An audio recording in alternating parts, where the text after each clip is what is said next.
Assalamualaikum warahmatullahi wabarakatuh. Waalaikumsalam warahmatullahi wabarakatuh. Waalaikumsalam warahmatullahi wabarakatuh. Ya.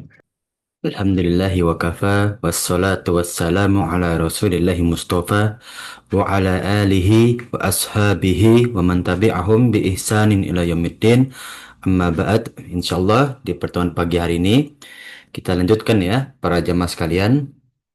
Nah, di pembahasan kitab hadis Arba'in Nawawi yang mana ya, Imam Nawawi mengelompokkan ya, mengumpulkan hadis-hadis utama dalam syariat Islam. Ya, kita lihat bagaimana ya hadis-hadis ini benar-benar menunjang pondasi kita dalam beragama. Ya, kalau kita udah bicara pondasi, berarti tentang akidah, keyakinan. Nah, dan juga tentang syariat. Kalau kita bicara tentang syariat, berarti yang kita usut adalah dari fikih-fikihnya. Ya. Bagaimana syariat Islam ini mengatur kehidupan seorang hamba ya atau seorang muslim ya. Nah, maka yang telah kita bahas di pertemuan yang sebelum-sebelumnya ya kita telah membahas hadis-hadis tentang rukun iman, rukun Islam, kemudian dengan batasan-batasan dalam ini amal diterima atau enggak sih, nah gitu kan. Nah, ini amal dari syariat Islam atau tidak sih, nah gitu kan. Kemudian tentang bagaimana ya kita mempraktekkan bukan hanya kita mengetahui rukun iman dan rukun Islam, namun juga kita bagaimana kita praktekkan dengan tepat, gitu ya. Karena di hadis Rasulullah SAW yang lain, khairun nas man anfa'ulin nas ya. Sebaik-baiknya manusia adalah yang bermanfaat untuk orang lain. Nah, dengan kita bermanfaat untuk orang lain, salah satunya adalah menyalurkan ilmu. Ya, dan bagaimana cara menyalurkan ilmu? Itu yang dibahas dalam syariat Islam juga ya. Nah, ada cara-caranya ya, metode berdakwah dan juga mengajar. Nah, kemudian sekarang ya di pertemuan pagi hari ini kita lanjut ke hadis ke-11 ya. Al-Haditsul Hadil Asyar atau Al-Hadi Asyar ya. Hadis ke-11 ya tentang bagaimana mengambil yang sudah yakin. Nah, dan juga meninggalkan yang syubhat. Nggak cuma dalam sosial aja ya. Kalau misalkan nih para jamaah sekalian, kita yakin ya, misalkan ada makanan ya di meja rumah kita atau di meja di dapur kita. Nah, kita yakin ini bukan buat tamu. Kita yakin ini ya adalah milik keluarga yang boleh diambil, boleh kita ambil karena sudah yakin hukumnya ya bahwa hukum ini boleh untuk diriku, ini boleh nih buat anak ya. Nah, namun kalau misalkan syubhat, ini buat siapa? Ya, ya apakah ini hadiah buat kita atau ini mungkin buat orang lain? Ya, yang ingin diberikan. Nah, masih syubhat. Nah, begitu juga dalam syariat Islam. Ya, kalau kita ingin mengambil suatu muamalah, ya, atau kita ingin berbicara tentang hukum, yakini dulu hukumnya. Ya, nah, nanti kita bahas lebih ya setelah kita sebutkan hadisnya. Ya. An Abi Muhammad Al-Hasan ibnu Ali, ya ibnu Abi Thalib, ya, Sibti Rasulullah Sallallahu Alaihi Wasallam, ya, uh, dari Abu Muhammad, ya, Al-Hasan bin Ali bin Abi Thalib, ya, Sibt itu cucu, ya, dari cucunya Rasulullah Sallallahu Alaihi Wasallam, ya, Waraihanatihi, ya, Raihanah itu kesayangan, ya, makanya banyak namanya Raihan ya, Raihan itu ya apa namanya serapan dari bahasa Arab ya artinya kesayangan ya radhiyallahu anhuma ya semoga Allah meridhoi mereka berdua yaitu Ali dan juga anaknya itu Al Hasan ya qala ya ia berkata ya hafidtu min Rasulillahi sallallahu alaihi wasallam ya aku menghafal ya dari Rasulullah sallallahu alaihi wasallam da ma yaribuka ila ma la yaribuka ya. Tinggalkan ya apa yang yaribuk itu meragukan bagi dirimu ila ma la yaribuka ya sesuatu yang engkau tidak ragukan ya. Hadisnya pendek namun maknanya nanti kita bahas ya. Hadis riwayat dari Imam Tirmidzi ya Nasai ya. Dan Imam Tirmizi ya berpendapat ya meneliti hadis ini, derajat hadisnya itu hasan soheh ya. Ah, itu di bawah soheh ya. Hasan yang mana menuju ke soheh ya. Nah, jadi ada kendala biasanya di sanad. Ya, kalau di matan itu lebih resiko, dia turunnya lebih jauh biasanya. Nah, nah, di bab ya bahwasanya kejujuran itu mendatangkan ketenangan dan dusta itu mendatangkan kebimbangan. Nah, termasuk dari syubhat juga ya. Kalau kita bicara nih para jamaah sekalian ya, kita bicara ini kayaknya tempat makannya non halal deh. Kayaknya. Nah, itu syubhat ya. Nah, kalau kita nggak ada indikasi yang jelas, nggak ada petunjuk yang jelas, jangan kita hukumi sesuatu. Ah, ini kayaknya barangnya ada unsur haramnya deh. Tahu dari mana? Ya kan? Harus ada kejelasan, ya. Karena setiap apa yang kita ucapkan dipertanggungjawabkan di hadapan Allah Subhanahu wa taala. Jangan sampai kita ucapkan sesuatu yang kita belum yakin, ya. Nah, karena itu menimbulkan fitnah, ya. Dan fitnah itu muncul dari syubhat, ya kan? Nah, ketika yang kita ucapkan tidak bisa dipertanggungjawabkan nanti di hari akhir, ya. Nah, maka bagaimana hukumnya? Nah, itu menjadi tanggung jawab kita, ya kan? Nah, al-fitnah itu asyaddu minal qatl ya. Fitnah itu lebih kejam daripada pembunuhan. Nah, kalau misalkan nanti kita menjadikan suatu ucapan kita fitnah, nah, ya, dosanya besar ya. Fitnah salah satu dosa besar. Nah, kita masuk ke faedah dan juga hikmah dalam hadis ini, ya. Nah, ini salah satu hadis yang jawami'ul kalam, ya. Nah, sering kita sebut ya, jawami'ul kalam itu, ya, makna hadisnya itu luas, ya. Nah, ada pencabangan dari tafsir hadis ini, ya. Ah, yang mana bagian dari hukum ya atau syarat dari makna. Kalau kita ingin menyebutkan hukum, menyebutkan suatu makna ya. Nah, dan dengan kalimat yang singkat ya, secara lahirnya, secara apa? Nampaknya ya. Nah, yaitu dengan meninggalkan syubhat ya. Kalau kita ingin kayak tadi seperti yang saya sebutkan, kita ingin mengatakan ya, oh barang ini unsurnya non halal, didapati dari yang non halal. Harus jelas apa non halalnya ya. Oh, ini adalah misalkan suatu kegiatan yang ada unsur keharamannya. Harus jelas keharamannya apa, ya. Dan membinasakan, ya membiasakan dengan perkara yang jelas halalnya. Kita ngomong ini haram, jelas keharaman di titik apa. Kita ngomong ini halal, oh jelas ini kehalalnya di titik apa, ya. Ah, seperti zaman sekarang, ya, para asatidzah kita, ulama kita, ya masih meneliti tentang hukum kripto dan juga Bitcoin. Nah, walaupun ada beberapa yang Anda lihat, ya, unsurnya itu mirip dengan saham, ya. Naik turunnya suatu harga itu jelas gitu ya. Nah, namun juga ada beberapa asatidzah yang menganggap masih goror, ya. Maka dilihat di mana kegororannya. Goror itu nggak jelas. Kalau misalkan kita lihat harga Bitcoin dan juga cryptocurrency itu naik turunnya signifikan. Nah, harus dipertanyakan, kenapa naik turunnya signifikan sekali? Gak seperti saham yang jelas naik turunnya karena perekonomian perusahaan gitu kan. Nah, maka kita nggak boleh hukumi kalau kita nggak tahu jelasnya. Jangan kita asal ngomong, oh nggak jelas, berarti kripto dan Bitcoin itu haram. Tidak seperti itu. Ya, walaupun masih syubhat, kita nggak boleh tetapkan dengan keharaman. Ya, syubhat tetaplah syubhat, bukan sesuatu yang haram. Ya. Nah, kalau kita ini nggak jelas, jangan kita hukumi dengan keharaman. Ya, bilang aja ini masih belum jelas. Kita tunggu para ulama dan juga asatidzah kita meneliti tentang hukumnya. Seperti itu lebih bijak untuk kita berpendapat.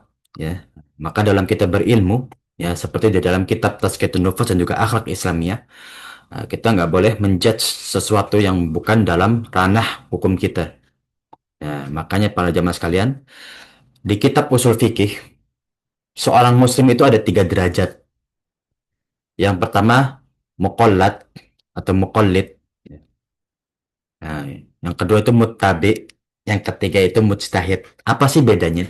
Muqallid itu adalah seseorang atau seorang muslim yang hanya bisa mengikuti pendapat seorang ulama. Nah, contohnya, Ana masih awam nih, misalkan masalah fikih muamalah. Ana nggak tahu dalil, nggak pernah baca kitab juga, kemudian nggak bisa meneliti tentang hadis. Terus bagaimana? Ya sudah, Ana mengikuti pendapat asatidzah atau ustadz yang atau misalkan kita lihat ustadz ini sangat di bidang itu sangat ahli, ya di bidang muamalah syariah itu sangat ahli, ya kita ikuti pendapatnya. Ya, kemudian dengan hadis yang ia sampaikan atau dalil yang ia sampaikan. Jadi jangan cuma ngikut doang ya. Kalau ngikut doang taklid buta, nggak boleh. Taklid buta itu tidak boleh. Harus tahu dalilnya. Itu muqallid, ya. Derajat penuntut ilmu yang masih mengikuti aja gitu ya. Kemudian yang kedua itu muttabi. Muttabi, dia mengikuti suatu pendapat, tapi dia masih bisa mengembangkan pendapat itu. Dengan apa? Dia mengetahui bagaimana mengambil dalil. Dia mengetahui bagaimana unsur-unsur dalam dalil, ya. Nah, misalkan pendapat Ustadz A, ya, dia mengambil pendapat misalkan surat Maryam ayat 11 sampai 13. Namun karena dia muttabi, dia melihat ada pendapat atau ada dalil yang lebih bisa menguatkan pendapat ini, maka dilihat di hadis Rasulullah SAW, misalkan di salah satu riwayat Imam Tirmizi atau Nasai. Nah, ditambah dalil atau dikembangkan lagi, boleh dengan syarat. Nah, dalil tersebut ada yang bisa dikembang, itu muttabi.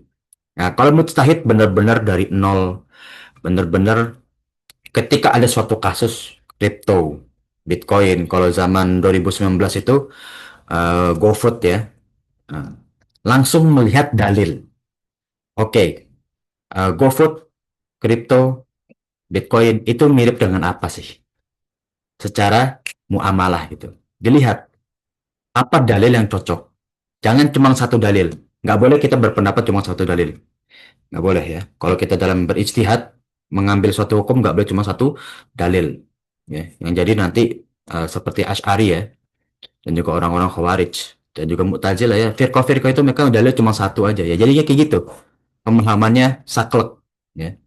Harus mengambil dalil-dalil semua yang mendukung.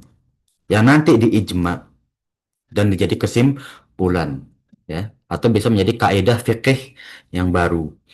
Nah, itulah bagaimana cara meninggalkan syubhat dalam kita berilmu atau menuntut ilmu ya. Nah, berbeda pada zaman sekarang ya, para jamaah sekalian. Beberapa kaum muslim ya mereka berpendapat tanpa ada unsur yang jelas gitu ya. Tidak mengetahui dalil ya. Bahkan ketika ada suatu kasus langsung menghukumi, oh ini haram ini, jelas dialami gini gini gini udah pasti, ya. Padahal dia nggak berkecimpung pada hal tersebut atau tidak ahli pada hal tersebut, bahkan nggak pernah nyemplung langsung, tapi dia bisa menghukumi tanpa ada dasar yang jelas, tanpa ada dalil yang jelas. Itulah yang disinggung pada hadis ini. Tinggalkan apa yang meragukan bagimu, apa yang belum jelas bagimu, dan tetapkan apa yang sudah jelas bagi dirimu. Nah, makanya ya, di akhir penjelasan, hadis ini merupakan kaidah yang agung. Nah, kaidah dalam beragama, paling besar kalau kita belajar itu ada kaidah fikih. Salah satu kaidah fikih ini, ya, tinggalkan yang meragukan bagimu. Kalau engkau ragu, jangan engkau tetapkan. Ya, seperti Imam Malik ketika ditanya oleh seorang musafir, dengan 50 pertanyaan, Imam Malik hanya bisa menjawab 7 pertanyaan. Sisanya apa? 43-nya. Wallahu a'lam. Itu Imam Malik. Nah, kita. Nah, harus kita perjelas bagaimana kita mengambil suatu hukum. Ya. Nah, bahkan kalau kita mau mengambil pendapat salah satu ustadz pun kita harus tahu dalilnya juga. Ya. Nah, karena kalau kita hanya ngomong, oh ustadz ini ngomong A, B, C, itu disebut dengan taklid buta. Ya. Nah, dengan sumber yang menjelaskan ketakwaan. Nah, apa itu sumber yang menjelaskan ketakwaan? Dalil, Al-Quran, Sunnah, Yaitu sunnah itu hadis, kias, ya. Yang kias itu martabatnya minimal muttabi ya, yang boleh mengkiaskan. Ijma, ijma itu oleh para ulama, yaitu mujtahid dan seterusnya, ya. Dan penyelamat dari yang gelap, gelapnya keraguan. Nah, dan membimbing ya, dan kebimbangan yang menghalangi dari cahaya keyakinan, ya. Nah, ini dia bagaimana kita menyelamatkan diri kita ya dari suatu keraguan, ya. Nah, para ulama itu, nah sini sedikit ya kita membahas tentang bagaimana para ulama itu benar-benar menjauhi syubhat dalam berpendapat, dan mereka itu nggak mau seakan-akan argumen mereka yang paling kuat gitu. Para ulama di kitab fikih mereka, di apapun kitab fikih mereka atau kitab-kitab mereka, nggak pernah mereka meyakini pendapat mereka itu lebih kuat daripada pendapat imam yang lain. Nah, tentu ya, para ulama itu pasti berijtihad, ya, berusaha untuk berpendapat dengan dalil yang kuat, itu udah pasti. Tapi dia nggak pernah merendahkan pendapat yang lain. Ya, nggak pernah bilang, oh pendapat Imam A itu salah, pendapat Ana yang lebih benar, dalil Ana lebih kuat jauh. Ya, pendapat Imam A itu terlalu rendah gitu, misalnya nggak pernah. Ya, para ulama tuh selalu respect satu sama lain, selalu mensupport satu sama lain. Ya, mereka nggak pernah menjelekkan atau merendahkan ulama yang lain. Ya, nah begitulah bagaimana seharusnya kita sebagai seorang Muslim, ya. Nah, nggak peduli mau dia apa kelompok A, B, ya, dari apa golongan masyarakat C, nggak usah kita hiraukan pada zaman sekarang, ya. Yang penting bagaimana kita sesama Muslim saling mendukung satu sama lain. Nah ini bagaimana dakwah kita mau diterima kalau kita aja masih sakak dan hanya berkelompok aja pengennya gitu ya. Nah, oh kita ini salaf, ya pasti pendapat kita udah paling benar, yang lain pasti salah. Kata siapa para jemaah sekalian? Ya. Nah, siapa tahu malah jangan kesombongan kita, keangkuhan kita, banyak yang kita luput dan kita tinggalkan dari menuntut ilmu. Nah, itu pelajaran juga ya, para jemaah sekalian. Nah, maka kita masuk ke kosakata dalam hadis tersebut ya. Hadisnya pendek ya. Maka kosakatanya juga tidak banyak ya. Mayari buka ya. Itu apa? Tinggalkanlah ya. Kalimat fil amr ya, perintah. Nah, ini yang mungkin pernah umat atau para jamaah sekalian pernah belajar bahasa Arab. Nah, ini kalimat perintah nih, ya. Nah, yada ya. Nah, tinggalkan perkara-perkara yang syubhat, yang meragukan, ya, yang nggak jelas nih hukumnya gitu kan. Nah, tinggalkan ya, baik hukum syariat atau makanan atau harta atau apapun, tinggalkan. Ya. Jangan kita langsung menghukumi ini halal ini haram. Ya, kalau kita nggak tahu jelasnya. Ya. Nah, dan perintah ini bukan mutlak wajib ya, sunnah. Ya, kalau misalkan kita berucap ya tidak dosa. Tapi kan akibatnya kan besar kita para jamaah sekalian ya. Kita ngomong ya, nanti kita takutnya menimbulkan fitnah. Nah, fitnah itu yang jadi dosa ya. Walaupun kita ngomong nggak secara langsung mungkin ya. Nah, yari buka ya.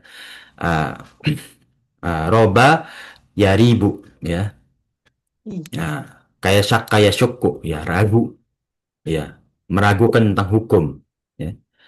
Nah, itu ya ribuka ila mala ya ribuka kepada sesuatu yang kamu tidak ragukan ya.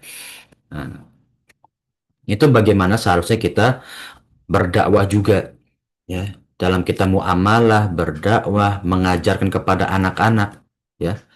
Nah, misalkan kalau kita ngajarin kepada anak-anak gitu ya, anak ya. Nah, kalau ngambil barang pastikan dulu, mau makan pastikan dulu. Ini punya abang kamu, punya adik kamu, bapak kamu, ibu kamu pastiin. Kalau punya ibu kamu minta izin baik-baik, ya. Nah, kita ajarkan suatu hal yang kecil seakan-akan orang tuh berpikir ah punya keluarga asal ambil aja. Ingat nggak di hadis kita pernah bahas di hadis apa namanya? pembahasan kita sebelumnya ya tentang akidah ya, tentang akhlak, bagaimana akhlak Rasulullah SAW. Bahkan kepada keluarga pun kalau kita ingin mengambil izin ya, walaupun sudah pasti dikasih ya. Saat kita bahas di kitab Adabul Mufrad jilid kedua ya, di hadis kita 700 sampai 800 tentang adab bagaimana kita bertamu, meminta izin, bahkan kepada keluarga tetap kita minta izin. Ya, sebegitu detailnya syarat Islam dalam menetapkan suatu hukum. Ya, seperti apa Rasulullah SAW ketika para sahabat akul dob, apa dob itu kadal gurun. Ya, Rasulullah diam. Rasulullah nggak mau berbicara tentang hukum. Kenapa ya? Rasul aja nggak punya, belum punya ilmunya waktu itu. Ya, maka setelah Rasulullah diam, baru ulama melihat hadis ini. Oh, Rasulullah nggak melarang, nggak juga makan. Ketika banyak tentang hadis seperti itu, maka para ulama melihat ini suatu yang makruh. Ya, kalau kenapa makruh? Ya, kalau mubah Rasulullah saja ikut makan, gitu kan? Nah, tapi kalau makruh Rasulullah memang menjauhi, gitu ya. Tapi Rasulullah nggak melarang. Ya. Sebegitu Rasulullah SAW tidak ingin merusak ya para sahabat untuk bagaimana berdakwah menyampaikan suatu hukum ya. Nah, berbeda pada zaman sekarang ya. Ini banyak bahkan ya di media sosial, ilmunya belum ada, baca kitab aja jarang ya. Bahasa Arab masih setengah-setengah, tapi ketika berbicara tentang Islam seakan-akan semuanya dia hukumi. Nah, itu bahaya pada zaman sekalian ya. Hati-hati kalau dia belum pernah belajar dengan ustadz, jarang buka kitab, jarang baca buku, tapi berbicara ke sesuatu tentang hukum Islam, itu resikonya besar ya. Karena begini, fikih itu mahalul khilaf. Masalah fikih pada zaman sekalian, itu tempatnya perselisihan para ulama. Anda nggak bilang hukum Islam nggak jelas, tidak. Tapi bagaimana memang hadis-hadis Rasulullah SAW membiarkan seorang penuntut ilmu untuk berpikir kepada suatu dalil. Memang dibiarkan. Secara usul fikih, memang kita dibiarkan untuk berpikir. Kita kira hadis ini cocok nggak dengan kondisi kita? Kira-kira hukum hadis ini itu boleh takbir sekuping atau takbir sepundak, itu mana yang lebih utama? Atau dua-duanya sama-sama boleh? Itu masalah fikih. Ya. Jadi jangan kita setelah tahu dalil, oh Rasulullah SAW ketika sholat taraweh ya di tahun 3 Hijriah, para sahabat melihat Rasulullah takbir sejajar dengan kuping. Oh berarti kalau sejajar dengan pundak salah? Enggak. Itu masalah fikih. Ya. Jadi luas, nggak bisa kita menyalahkan satu sama lain. Nah, sampai penjelasan kosakata pada zaman sekalian ada yang ingin ditanyakan sebelum kita masuk ke unsur-unsur fikih pada hadis hadis ini. Silakan para jamaah sekalian, kalau ada yang ingin ditanyakan, itu sudah cukup ya, insya Allah ya. Nah, kalau sudah cukup ya, kita lanjutkan ke unsur-unsur fikih pada hadis ini ya. Kalau misalkan ada yang ingin disampaikan, nggak masalah ya. Misalkan suaranya kurang jelas, misalkan gitu. Atau misalkan bagaimana, sampaikan ya ya. Kita masuk ke unsur pertama dalam hadis ini secara fikihnya ya. Nah, tentu yang pertama paling jelas apa? Meninggalkan syubhat. Nah, ini udah pasti ya. Dalam segala hal. Kalau udah masuk ranahnya syubhat, ya, telah kita bahas ya di hadis ketujuh ya, para jamaah sekalian. Ya, syubhat itu kan antara halal dan juga haram. Ya, kalau aslinya halal, ada unsur yang haram di dalam tersebut, itu syubhat. Kalau aslinya haram, ya sudah haram. Jangan kita jadikan, oh ini haram, tapi kayaknya boleh ya, jangan, enggak. Beda, kalau udah haram, haram. Ya, yang dimaksud syubhat itu aslinya halal. Tapi ada unsur-unsur lain yang masuk seakan-akan kehalalan ini sudah ternodai dengan sesuatu yang haram. Contoh pada zaman sekarang Ya makanan kebanyakan halal, ya kecuali yang diharamkan oleh Allah, gitu kan? Hewan bertaring, hidup dua alam, ya. B2 ya. Nah, sebagai dalam Al-Qur'an, ya. Kemudian ada anjing juga yang sudah jelas keharamannya, ya, dan yang lain-lainnya. Nah, yang lainnya berarti selain dari yang sudah diharamkan, hukumnya halal, ya. Daging ayam, sapi, kambing. Ketika dimasak ada tercampur dengan sesuatu yang haram. Nah, berarti berubah hukumnya menjadi keharuman. Nah, ketika kita makan di suatu tempat, ya tempatnya nih banyak makanan menyediakan non halal, misalkan haram, ya. Walaupun dia menjual sesuatu yang halal, tapi kan kita nggak tahu wajannya jadi satu, ya. Kemudian apa? Spatulanya juga sama yang dipakai buat goreng. Syubhat kan? Takutnya nempel masih minyaknya yang haram sebelumnya di makanan yang dimasak dengan unsur-unsur kehalalan. Ya syubhat jadinya, gitu kan? Nah, itu dia bagaimana kita meninggalkan sesuatu yang syubhat, ya. Nah, sesungguhnya meninggalkan perkara yang syubhat dalam ibadah, apalagi ibadah, ya. Ngeri ini, ya. Masalah ibadah ini hati-hati, ya. Muamalah juga kayak hukum suatu barang. Kita boleh apa enggaknya. Kezoliman, ya. Karena zolim itu hukumnya apa?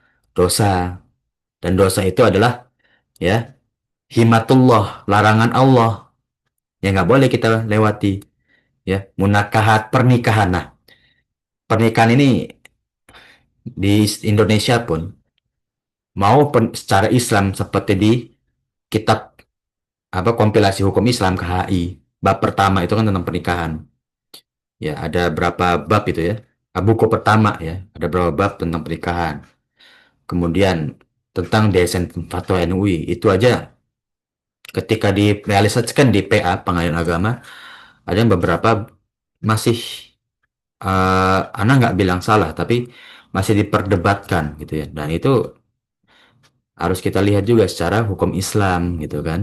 Nah, walaupun kita negara Muslim terkadang hukum yang dipakai masih ya masih bercampur ya tentang konvensional dan juga syariah ya. Nah, pernikahan ya nggak cuma pernikahan aja ya. Dan seluruh bab-bab hukum lainnya ya, dan yang berpegang pada halal dalam semua hal tersebut akan menjadikan seorang muslim warok, waspada, ya. Sikap warok itu waspada, ya. Beda sama tawadu. Kalau tawadu itu rendah hati, kalau warok itu waspada. Banyak kita waspadain, ya. Ini nggak jelas nih hukumnya. Nah, kalau nggak jelas apa? Syubhat. Tapi jangan bilang kalau ini nggak jelas haram. Oh enggak, ya. Nah, jadi bedakan haram sama syubhat. Ya, walaupun kita diperintahkan untuk menjauhi sesuatu yang syubhat, tapi bukan berarti hukumnya haram, ya. Tapi itu, ya, sikap seorang muslim salah satunya apa? Waspada. Ini kayaknya ada unsur-unsur nggak baik, ya. Beberapa orang sudah kasus seperti ini, sepertinya hasilnya nggak berkah gitu. Nah, jauhin, terjauhin, ya. Nggak mau kan hidup kita nggak berkah ya, para jemaah sekalian. Apalagi kalau kita punya anak yang masih apa marhalah atau jenjang masih itu menuntut ilmu gitu ya, masih berkembang, itu sangat-sangat butuh keberkahan dalam keluarga, ya. Karena keberkahan itulah dekatnya dengan rahmat Allah. Dan anak kecil itu jenjang paling butuhnya rahmat Allah. Ya, anak nggak bilang kalau sudah dewasa nggak butuh ya, enggak. Tapi mereka itu masih butuh pengawasan, masih butuh pendidikan yang tepat. Ya, dan kita sebagai orang tua, bukan kita ya, para umat dan juga para jamaah sekalian, karena anak belum berkeluarga, ya, para umat dan juga para jamaah sekalian, ya pasti ingin kan anak kita selalu terjaga. Ya bagaimana? Jadikan anak kita dipenuhi dengan keberkahan, ya. Ajari dengan sesuatu yang baik, yang mendekati rahmat Allah. Agar apa? Agar selalu Allah mengawasinya. Sebaik-baiknya pengawasan itu pengawasan Allah, ya kan? Mau orang tua menyewa babysitter atau misalkan apa namanya asisten rumah tangga sebanyak apapun, Kalau Allah nggak mau jaga, siapa yang bisa menjamin keselamatan dia? Nggak ada, ya. Maka sikap waro ini penting dalam syariat Islam. Ya, pilih-pilihlah dalam kita mendidik anak. Ya, makanya pada zaman sekarang itu banyak ya seminar-seminar parenting ya tentang bagaimana mendidik anak. Karena fitnah makin besar. Nah, dan resiko untuk mendidik anak pun semakin banyak celah-celahnya, fitnah-fitnahnya. Ya, perkara yang halal itu sangat banyak manfaat sebagai pemutus dari bisikan setan. Nah, tadi apa Anda bilang Berkah, rahmat. Lawannya berkah dan rahmat apa? Syaiton. Nah, kalau kita mau menjauh dari bisikan syaiton, waswasnya syaiton di seperti surat Al-Falaq, ya, allazi waswisu fi sudurinas minal jinnati, apa di surat An-Nas minal jinnati wan nas. Ya, kalau kita ingin kita, keluarga kita, orang terdekat kita jauh dari bisikan syaitan baik berbentuk jin maupun manusia, maka dekatkan kita kepada Allah, ya. Nah, isi ya lingkungan kita dengan sesuatu yang berkah, ya, karena syaitan nggak mau masuk kepada rumah yang banyak dengan orang-orang beriman. Ya sama, setan nggak bakal dekat kepada lingkungan orang-orang yang beriman. Nah, makanya itu pentingnya menjalin tali silaturahim ya. Pentingnya kita menjalin tali silaturahimnya itu. Ya, kita mendekat kepada teman-teman kita, saudara-saudara kita, orang terdekat kita, ya, sebagai pintu keberkahan kita. Dan juga mencakup banyak manfaat yang besar. Ya, yang itu seperti tadi Anda sebutkan, salah satu manfaatnya itu mendekatkan keberkahan dan juga kerahmat kepada Allah ya, baik itu di dunia maupun di akhirat. Ya, tentu di akhirat ya. Kita ingin jembatan kita itu jembatan yang bagus, diberkahi Allah, diridhoin Allah ya. Maka bagaimana? Ya dekatin kita kepada Allah ya. Mau sebagus apapun ya, jembatan, tapi kalau nggak didoain sama Allah, bagaimana?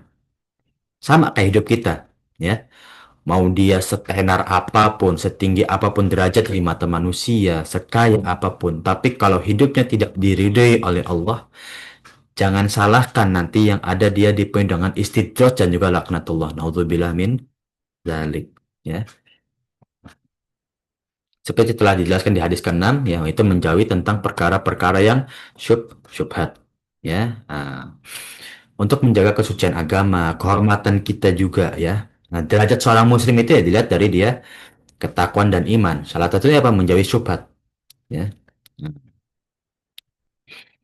Dan bahwasannya perkara yang jelas kehalalnya tidak akan melahirkan keraguan dan kebimbangan dalam hati seorang muslim. Nah ini indikasinya, kalau seorang yang beriman, mukmin, bukan muslim ya, mukmin, orang beriman, dia pasti ada keraguan ketika berjalan kepada sesuatu yang belum tahu hukumnya. Ini, aduh, kok anak nggak senang ya di dalam hati itu ada kayak firasat seorang muslimnya itu tuh tergoyahkan. Udah jauhin aja deh. Kayaknya syubhatin, ya. Nah, nah itulah bagaimana firasatul mukmin itu berpengaruh ya. Banyak ulama itu kan ini bukan ya kita semua jangan firasat ya, enggak. Cuma firasatul mukmin itu waqi, ya. Nah, waqi. Kalau kita ragu, ikut firasat mukmin. Bismillah. Tawakkaltu ala Allah, la haula wala quwata illa billah. Jauhi apa dekati? Jauhi. Ya sudah, kita jauhin. Ya, sama kalau kita sholat istikharah itu bentuk tawakal kita. Ya, mungkin yang dulu ummahat yang anaknya di pondok coba tanyain. Ya, kalau mau masuk kuliah pasti istikharah dulu. Mana ya tempat yang ditunjukkan Allah istikharah deh. Ya, mau sidang skripsi istikharah. Semuanya istikharah. Nyari kerja istikharah. Ya itu. Ya. Sebegitu pentingnya ya rasa tawakal. Ya. Nah, nah, itu biasanya di pondok-pondok itu diajarkan ya. Kalau mau ngapa-ngapain istikharah, istikharah. Ya, sebegitu penting kita berpegang kepada Allah. Ya, mau kita usaha sebanyak apapun, kalau Allah nggak ridho ya, udah. Ya. Nah, kemudian yang kedua, pandangan salafus soleh. Ya. Nah, ini apa nih? Ini penting nih di akhir penjelasan yang pertama, ya. Eh, Terbiasa kepada suatu perkara yang syubhat menyebabkan terjerumus kepada suatu perkara yang haram. Ya, orang biasa insya Allah halal lah, oh insya Allah boleh lah dalam syariat. Lama-lama yang haram dia halalin itu. Ya, nah, apalagi kena bisikan syaitan ya sudah, habis sudah. Ya. Kemudian di poin kedua, bagaimana para salafus soleh, ya para ulama kita mengenai perkara syubhat ini bagaimana? Bagaimana sih mereka berpendapat setelah melihat hadis-hadis tentang syubhat? Bagaimana melihat Rasulullah SAW diam kepada sesuatu yang syubhat? Ya, bagaimana sih pandangan para salafus soleh? Ya, para salafus soleh terdahulu sangat jelas bahwa mereka berpegang teguh pada perkara yang halal, berhukum, berpendapat, mengambil harta, makan, dan seterusnya. Baik itu berupa ucapan, nah, saat berdakwah, ataupun perbuatan, mengambil hak orang lain, atau bagaimana, ya. Menjauhkan diri dari perkara yang syubhat dan menghiasi diri dengan takwa. Kalau kita takut kepada Allah, ya kita ngomong di mata manusia enak aja, gitu kan. Tapi nanti, kan kita nggak tahu Allah ridho nggak dengan ucapan kita. Naudzubillah min dalik, ya. Seperti dalam uh, salah satu ulama yang terkenal, ya, Abu Dzar Al-Ghifari, ya, radhiyallahu anhu, mengatakan bahwa kesempurnaan takwa, kalau takwa kita mau semakin kuat dan sempurna, adalah meninggalkan sebagian perkara yang halal karena takut terjatuh kepada sesuatu yang haram. Ini perkara halal, halal halal. Tapi mepet-mepet kepada haram, udah tinggalkan, tinggalkan, ya. Nah, karena takut terjerumus kepada sesuatu yang haram, ya. Padahal kita berinteraksi kepada sesuatu yang halal. Pada zaman sekarang ini banyak yang kita mau misalkan seperti di perbankan, ya. Aduh, zaman sekarang bank-bank syariah itu susah, ya. Ah, Bahkan bank yang berlabel syariah aja belum tentu syariah juga prosedurnya, gitu ya. Nah, mau ke bank yang aman, konvensional. Terus bagaimana? Itulah memegang iman pada akhir zaman itu seperti memegang batu bara. Susah, Fitnahnya besar. Kita mau ngambil suatu keamanan, mengorbankan suatu yang syubhat.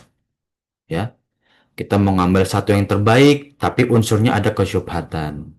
Susah, ya. Banyak-banyak kita beristighfar aja lah, ya. Mau nggak mau kita berkorban juga, ya. Ah, ini sih, ya, perkataan salah satu ulama kita, ya.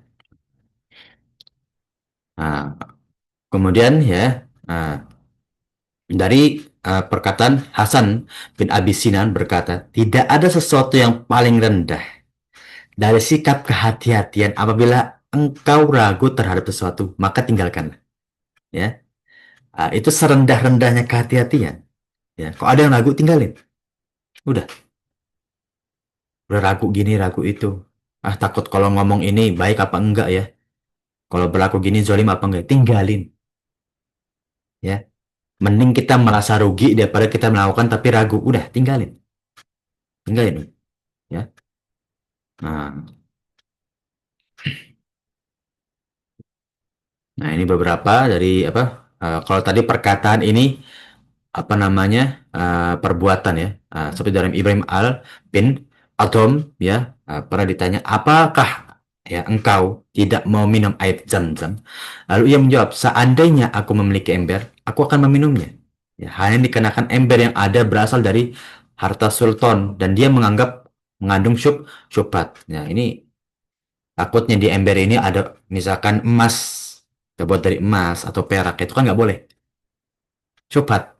Itu misalkan dari suatu yang uh, non halal unsurnya, gitu ya. Takut sudah, ya. Nah, dan jika dalam kehidupan umat muslim sekarang ini tidak ada figur yang menjelaskan, menjadi teladan dan ucapan perbuatan tentang menjauhi syubhat, maka akan sulit kalau dari syubhat. Kalau ulama nggak memperhatikan syubhat, ya bagaimana umatnya? Ya, apalagi zaman sekarang, pada zaman sekalian.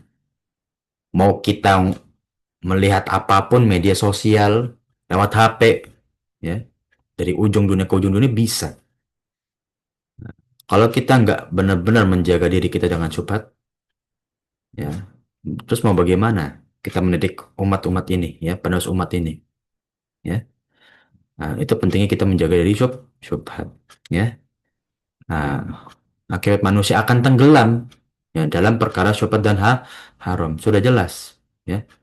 Pada zaman sekarang itu seperti itu, sesuatu yang haram jadikan adat, kebiasaan, ya. Nah, mereka pun akan kehilang petunjuk, ya, seakan-akan kehidupannya itu ya terserah mereka aja, ya. Nggak ada pedoman dalam hidup mereka, padahal ya syariat Islam itu pedoman dalam kehidupan pada zaman sekalian, ya. Memberi nasihat pun nggak ada, seakan-akan apa yang ia lakukan pasti kebenaran, ya.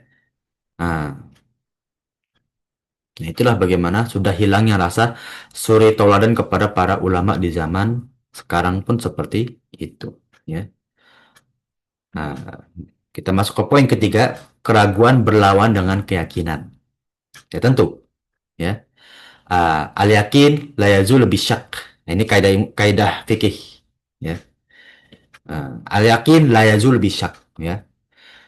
Ini salah satu kaidah fikih kumpulan dari beberapa hadis, ya. Kalau sudah yakin, nggak mungkin diturunkan dengan keraguan. Sholat, udah wudhu, terus tadi uh, buang angin gak ya, kentut gak ya? Kalau nggak ada indikasi kentut, kenapa ragu? Nah, ini bisikan syaiton. Al yakin. Kalau ya udah yakin, nggak ada indikasi buang angin, wudhunya jelas, ya sudah, ya jangan kita ragukan. Yakin, yakin sudah, yakin. Bismillah, sholat. Ya. Nah, dan seterusnya, rokaat sholat juga, ya. Nah, kalau misalkan kita yakin, ini yakin nih rokaat ketiga, tapi kok ragu-ragu ya, rokaat tiga, rokaat dua, ya. Nah, kalau sudah yakin rokaat ketiga dan keraguannya samar-samar, tinggalkan, ya. Nah, dalam hadis Rasulullah SAW, ya, riwayat Imam Muslim, ya, Rasulullah SAW bersabda, ya, idza wajada ahadukum fi batnihi syai'an, ya, ketika ada seseorang di antara kalian mendapatkan sesuatu dari perutnya, fa ashkala alihi akhraja amla, ya, dan mendapatkan askala itu apa ya? Masalah, ya. Dia bimbang, ya. Apakah keluar atau belum? Ya, seperti buang angin gitu, ya. Ya, fala yakhrujanna minal masjid. Maka janganlah dia membatalkan sholatnya. Hatta yasma'a sautan au yajidarihan. Sampai dia mendengar suatu suara buang angin atau mencium suatu bau. Nah itu, kayak tadi Anda sebutkan. Kalau misalkan perut kita ini kembung, ya, gampang kembung misalkan, ya. Atau makan sesuatu yang misalkan bikin perut kita kenyangnya ya sangat kenyang gitu, ya. Kemudian kita sholat, ragu tuh. Nah, sholat perut aneh gini ya. Batal nggak ya dari tadi nih? Nah, kalau nggak ada suara, nggak ada bau, ya sudah.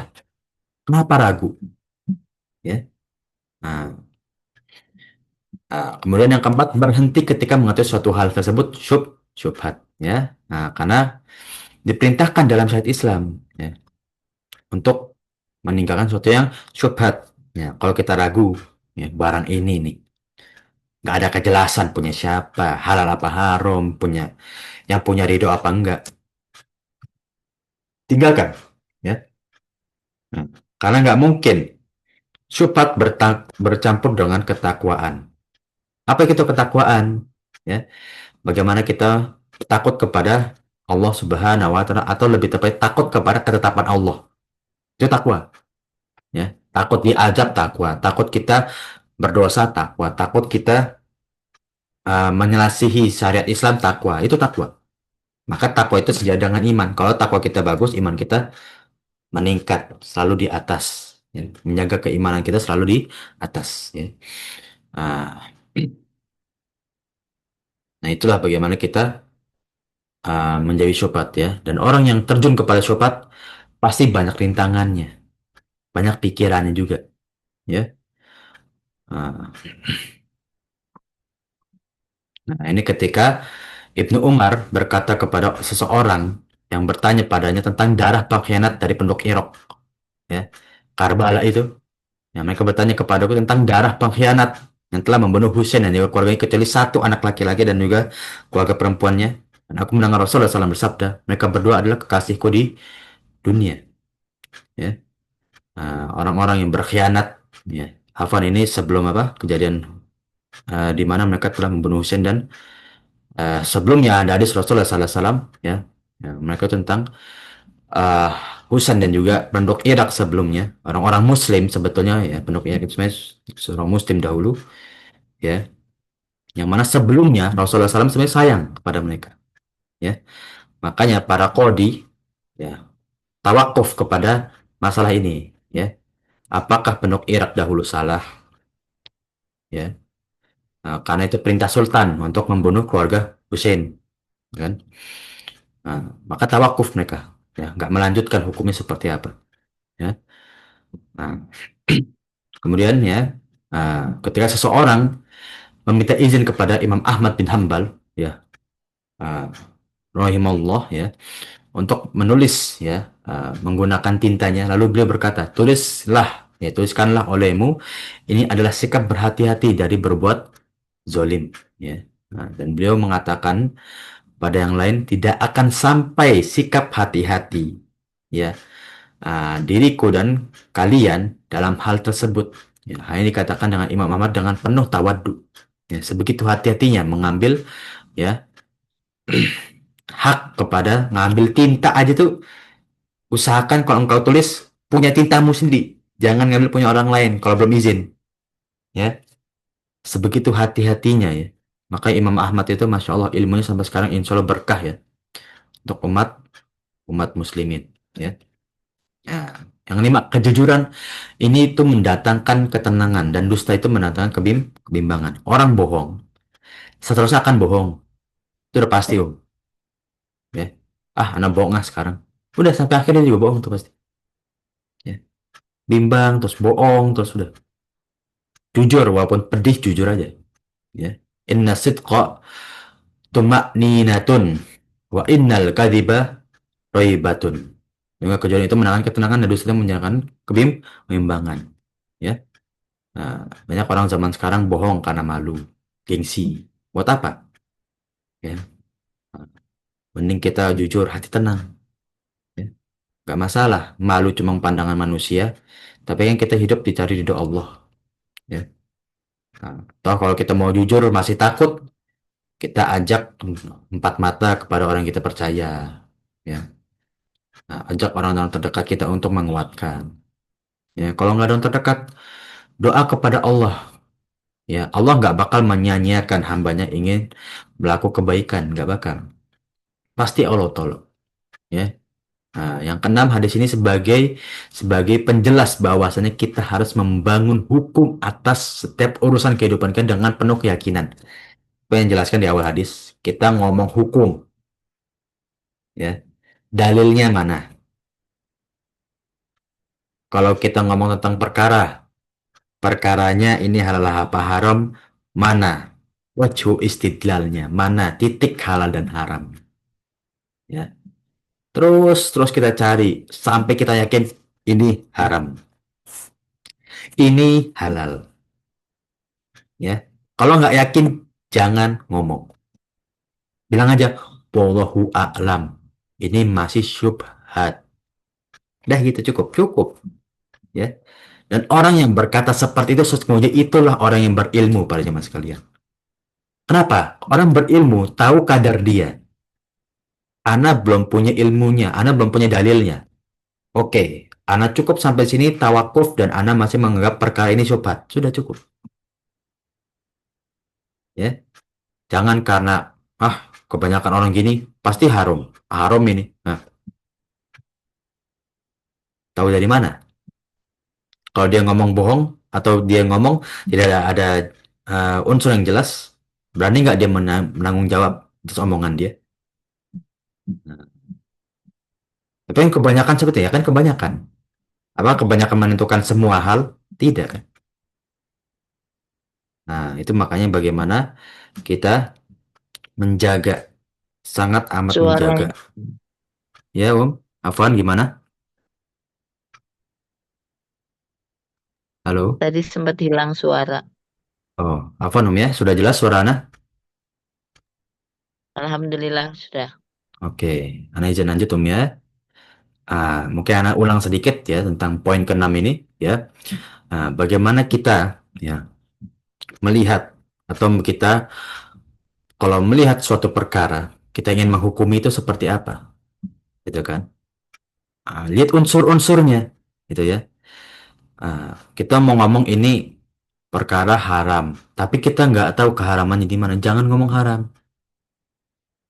ya. Kita mau ngomong ini suatu yang halal, ya. Tapi kayaknya ada yang haram, ya jangan ngomong halal berarti, ya kan? Para jemaah sekalian, jangan. Kita ketika suatu perkara masih kita tidak tahu hukumnya, sampaikan saja, wallahu alam. Ini masih syubhat. Wallahu alam. Ya. Karena ucapan seperti itu adalah menunjukkan bahwa dia orang yang berilmu. Ya, orang yang berilmu tahu batasan dia. Ya, tahu mana dia ini harus berucap, ini tidak boleh berucap. Nah, kalau dia berucap nggak ada ilmunya. Nah, ini dia orang yang tidak berilmu. Ya, seperti orang-orang Nasrani. Ya, ibadah tapi nggak ada dalilnya, ya nggak boleh kayak gitu. Ya, dan inilah orang-orang dolin, ya orang-orang yang sesat. Ya, ini jadi syubhat. Ya, kita menetapkan sesuatu yang syubhat. Ya, itu adalah sumber dari kesesatan, ya kan? Seperti apa? Ahlul kalam tuh, Ahlul kalam itu kan mereka ngomong ini maknanya nggak seperti ini, dicari maknanya. Oh, secara ilmiah. Kalau dengar ya, kajian-kajian Asy'ari ilmiah loh mereka itu. Tapi apa? Lihat ilmiah dia itu dibuat-buat, Ngeri. Makanya hati-hati, Banyak sekarang anak-anak pondok keluar ya, uh, kemudian sekolah ya di daerah-daerah Asy'ari. Lihat ternyata akidah Asy'ari ini ya dalilnya kuat juga ya. Ternyata ini kayaknya lebih benar deh daripada anda dulu belajar di pondok. Ngeri itu. Hati-hati ya. Asy'ari itu salah satu akidah yang sama salaf itu mirip-mirip ya. Hati-hati ya, kita harus menjaga itu keluarga kita. Maka kehalalan, kebenaran, kejujuran akan mendatangkan ketenangan dan keridoan. Ya, kita jujur, benar. Walaupun ya mungkin nggak sebesar yang haram penghasilannya mungkin, atau mungkin nggak senikmat yang dari haram. Tapi Allah ridho, pasti Allah tolong. Gak mungkin Allah nggak tolong. Sedangkan sesuatu yang haram, batil, ya batil itu merusak, dusta, kebohongan, hanya mendatangkan kebimbangan, kebencian dari Allah Subhanahu wa Ta'ala dan juga rasa takut. Sampai mana rasa takut? Sampai nanti di akhirat. Seperti di hadis sebelumnya ya, tentang fikih. Nggak mungkin suatu yang haram pada diri kita menjadi daging. Ya, kecuali tempatnya di apa? Di neraka. Kan takut, Ya. Nah, maka kita harus menjaga sikap warok kita, waspada, hati-hati. Anak nggak mau daging di dalam tubuh anak, dalam tubuh kita, ada yang nanti haknya di neraka. Jangan sampai. Naudzubillah min dzalik. Nah, mungkin ini bisa kita bahas dari hadis ke 11 ya, para jemaah sekalian tentang bagaimana kita sangat amat menjaga dari sesuatu yang tidak meyakinkan. Ya, ucapkan, ambil sesuatu yang sudah ya yakin, jalani kalau sudah ya yakin. Ya, baik secara hukum, perbuatan, amalan, muamalah, ibadah dan yang lain-lainnya, yakinkan dahulu. Jangan kita ucapkan, kita amalkan kalau belum yakin. Itulah syubhat, dan syubhat itu menunjukkan kepada kesesatan. Naudzubillah min dzalik. Sampai hadits ini ada yang ditanyakan, insyaallah. Tafadhol bila ada pertanyaan dari para jamaah sekalian.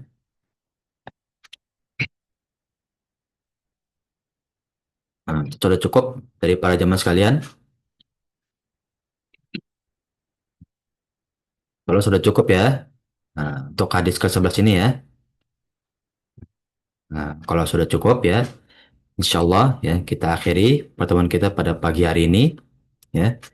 Yang mana insya Allah yang kita ilmu yang kita tempuh ya menjadi amal jari kita di sisi Allah Subhanahu Wa Taala setelah kita diwafatkan, dan menjadi pemberat amal soleh kita nanti di hari akhir. Amin ya Rabbal alamin. Amin, amin ya Rabbal. Nah, dan insya Allah ya kita bertemu dengan umatnya Rasulullah SAW ya sampai nanti di hari akhir ya, menuju surganya Allah dengan keadaan dosa-dosa kita telah diampuni dan menuju pintu surga yang kita inginkan. Amin ya Rabbal alamin.